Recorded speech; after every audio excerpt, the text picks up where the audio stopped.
relação aos temperos, podemos utilizar uma variedade de temperos naturais. Salsinha, cebolinha, coentro, manjericão, orégano. Dessa forma, a criança ela vai se habituar a sabores diferentes. Vale lembrar do que falamos no começo. A criança está tendo uma experiência gustativa muito ampla nesse primeiro ano de vida. Então, à medida que nós ampliamos essas possibilidades, ela fica com um repertório maior. E para ela, uma moranga com azeite é diferente de uma moranga, azeite e salsinha, ou moranga, azeite e cebolinha, é outro sabor. Então, devemos sim usar temperos naturais com a maior variedade possível. Não precisa misturar tudo na mesma refeição. Outra questão importante também é o alho e a cebola, que podem ser utilizados, mas devemos observar se a criança apresenta muitos gases. Se apresenta, a gente vai dar preferência para as ervas, que inclusive ajudam na digestão, como a salsa, a cebolinha, o orégano, o manjericão, o coentro, a hortelã, né? E posteriormente, mais para frente, quando o sistema digestório já está mais desenvolvido, mais amadurecido, colocamos o alho e a cebola, mas não é contraindicado. É só fazermos esse tipo de observação.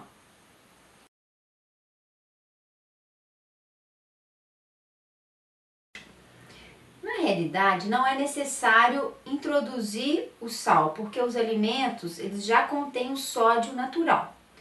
Nós introduzimos por uma questão cultural, né? Exceto onde existe muita transpiração, né? Adultos que trabalham em locais de muita transpiração precisam de uma quantidade maior de sódio, atletas, mas para o bebê não é necessário introduzir o sal. Então, vamos começar com o alimento ao natural, né? Introduzindo o alimento com o tempero. Por exemplo, uma moranga com orégano, ou uma moranga com um pouquinho de cebolinha, que é mais picante. Um inhame, que já é mais neutro, com alho porró. Isso pode ser feito sim, né? E aos poucos vamos introduzindo o sal em pequena quantidade, seria menos de meia colher de café. E dar preferência para o sal marinho. Na realidade, todo sal é marinho, mas o chamado sal marinho é um sal menos refinado. Assim como temos vários tipos de açúcar, temos também o sal marinho e o sal comum. Ambos são iodados, mas o sal marinho ele contém mais minerais do que o sal mais refinado. Deveria ser chamado de sal refinado e sal menos refinado, por exemplo, né? Então, recapitulando. No início não oferecemos sal. Quando a criança começa com a papinha salgada, é uma papinha que não é adicionada de sal, mas podemos adicionar os temperos naturais, como nós falamos. Depois pode ser adicionado o sal em muito pequena quantidade, seria a quantidade de menos de meia colher de café de sal, uma pitadinha bem pequenininha. Os temperos muito picantes, eles devem ser evitados, porque eles podem irritar essa mucosa da criança, a mucosa digestiva da criança. Então, a pimenta, né? O próprio pimentão, se for em excesso, né? Uma pimenta de todos os tipos, desde aquela pimenta biquinho até a pimenta malagueta, são pimentas muito fortes.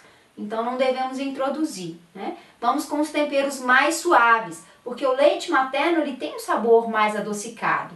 Então, a gente vai começar a introdução de alimentos também seguindo essa mesma linha. Uma batata doce, uma baroa, são alimentos que têm um sabor adocicado. E aos poucos vamos acrescentando os temperos e por último o sal marinho. Dessa forma também a gente está respeitando a fisiologia da criança. Porque no início ela tem uma imaturidade renal. Então ela tem mais dificuldade de lidar com esse sódio dos alimentos. É um excesso para o aparelho excretor dela, para o rim da criança. E com o amadurecimento desse sistema renal, ela aos poucos vai tolerando uma quantidade maior de sódio. Então a gente vai começando só com tempero natural e mais por volta dos 9, 10 meses já podemos colocar um pouquinho do sal marinho até que a gente vai aproximando da refeição da família com 1 ano de idade.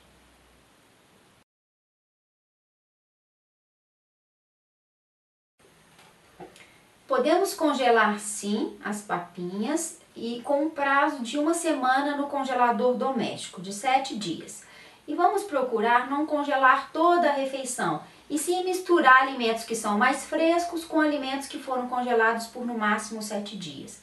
Por exemplo, cozinhamos o arroz e o feijão, ou a quinoa e o grão de bico, né?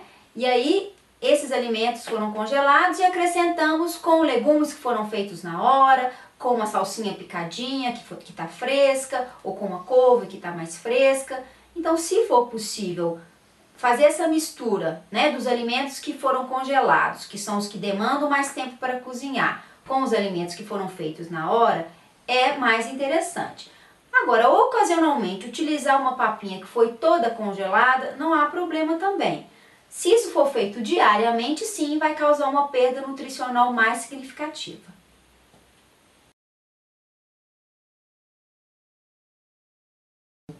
O congelamento correto ele é feito em pequenas porções e com os alimentos separados, porque dessa forma eu posso misturar e combinar esses alimentos de várias formas. Então, se eu cozinho, por exemplo, ervilha, eu coloco em pequenas porções, depois eu cozinho feijão, coloco em pequenas porções, arroz, outras pequenas porções. Aí eu posso fazer combinações desses alimentos.